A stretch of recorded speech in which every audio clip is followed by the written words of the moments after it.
Hey guys, this is Kevin with Channel 3K. I'm super excited that I'm going to upgrade my PC. It has been a few weeks since I started the YouTube channel. I upgraded my camera gear recently and started shooting high quality videos, which made it too much to handle for my current PC. Then came the point that I need to upgrade my PC for smooth video editing.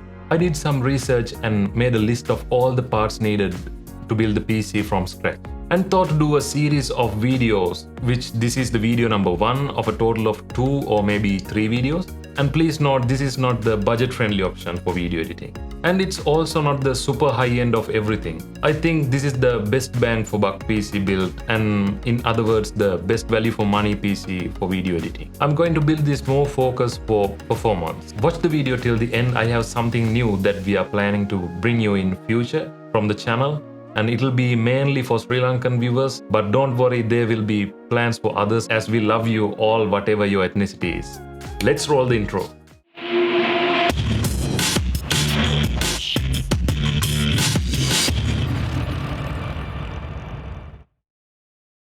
In this video, I'm planning to talk about why I chose these parts and what are the benefits getting out of that.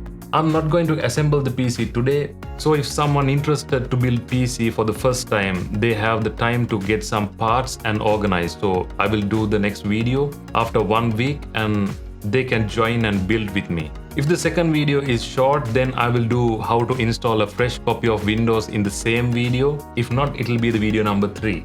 If someone knows how to install Windows, they can skip the video. Let's jump right in. We are going to talk about 8 main parts that need to build any kind of PC. But when building a PC, the first thing you need to think is with which chipset you are going to build a PC, AMD or Intel. After some research, my opinion is that building an AMD PC is cheaper than Intel.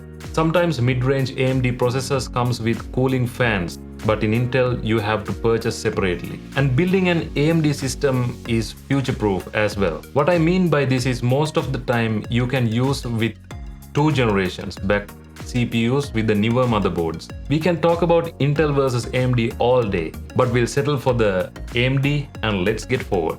I selected MSI Mag X570 Tomahawk Wi-Fi AMD motherboard.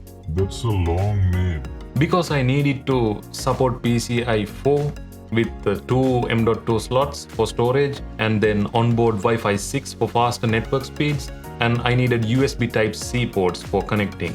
I purchased all these parts from MSY Technologies, and I'm always going there because they have the best prices. Please note that this is not a sponsored video by MSY, and bought this all at my expense. This motherboard cost me 300 Australian dollars. So that's the motherboard. Number 2, the processor.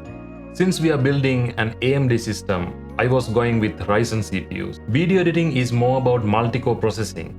So I settled with the 4th gen Ryzen 9 5950X, and it's a beast of a CPU with 16 cores and 32 threads with 4.9 GHz max boost. If you are building a budget gaming or basic video editing PC, I recommend to go for B450 motherboard and Ryzen 5 600X CPU. If you can find previous generation motherboards, another more cheap option is B450 motherboard coupled with a Ryzen 7 3700X. As the third part, I got 64GB 3600 MHz JL memory cards, and it was cheaper than most famous memory and fancy looking RGB memory cards. And I heard JL has good customer support when it comes to warranty and stuff. And if you are on a budget, 32GB with 3000 or 3200 MHz memory will not let you down. Fourth part I bought was 4TB Western Digital hard drive. I know you will ask, why you build a ultimate PC and put a mechanical hard drive in it? It's because I have 1TB Samsung 970 EVO M.2, which I'm using in my current PC. So when I assemble all parts, I will get that one and put it into the new PC. This 4TB hard disk is to store my previous video files as a backup drive. Since I'm shooting in 4K, storage usage is very high. Then number 5 is the power supply unit.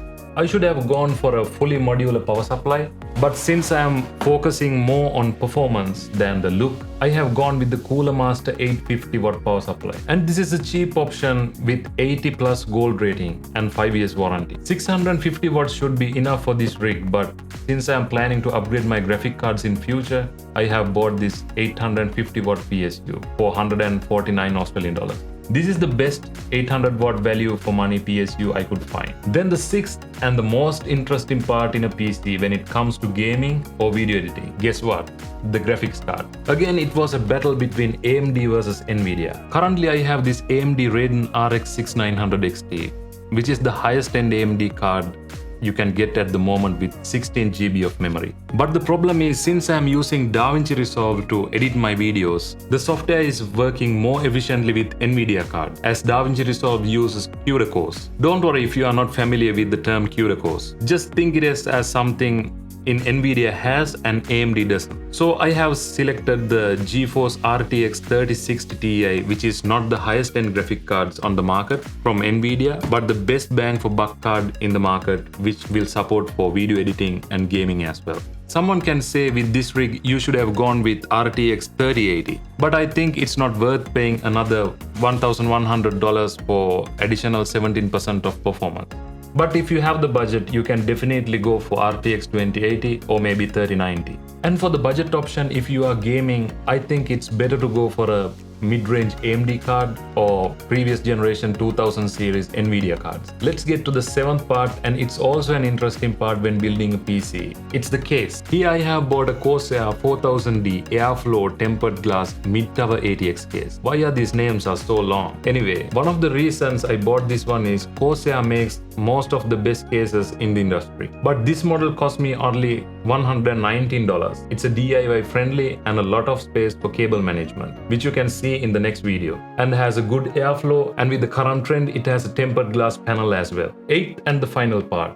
This will be not required if you are building a mid-range computer. But since I am using the Ryzen 9 5950X and need something quieter than the PC fans as background noise matters in my studio space, I went with the MSI CORELIQUID 240R. I think this is the best value for money water cooling solution you can find in the market. These all are the specifications of the new system I am going to build, and I am so excited to see the final result. If I am able to sell the current PC in time before building the new one, maybe I will go for a better graphic cards than RTX 2060 Ti. Let's see how it goes. Let me know if you think some parts should have been changed or there are more value for money parts I should have bought instead of these, and comment below what rig you have. If you are a first timer, definitely subscribe and join with me for the next video to see how to assemble a computer from the scratch. And it doesn't matter whatever you are building, a high-end PC or a low-end PC, Intel or AMD, the steps you have to follow should be the same. Get all the parts you need and ready with a Phillips head screwdriver. Also let me know if you have any questions regarding parts or anything related to building a computer. I don't know every single bit about computers and technology, but I'm more than happy to answer you guys after doing some research if I don't know the answer to what you ask. As I said in the beginning of the video, we are bringing more cool things from the channel, especially for Sri Lankans under a different playlist category called SL Zone, while continuing what we are doing at the moment. Basically, the videos under the SL Zone will be done in Sinhala, but most of the things in the videos will be related to lifestyle in Australia. Oh, forgot to say, the language we used in Sri Lanka called Sinhala. Wait, what if you don't understand Sinhala? Don't worry, we got you covered. We will be providing subtitles for all videos, and you will be excited to see the things that we do on the channel. Comment below if you have any suggestions about what you like to see in future under this category, and there's a crew waiting for that. I will introduce them to you soon. That's a mouthful for the day. Stay tuned for the next video. Like this video if you think it'll help you in any way. Again, I'm Kevin from Channel 3K. Peace.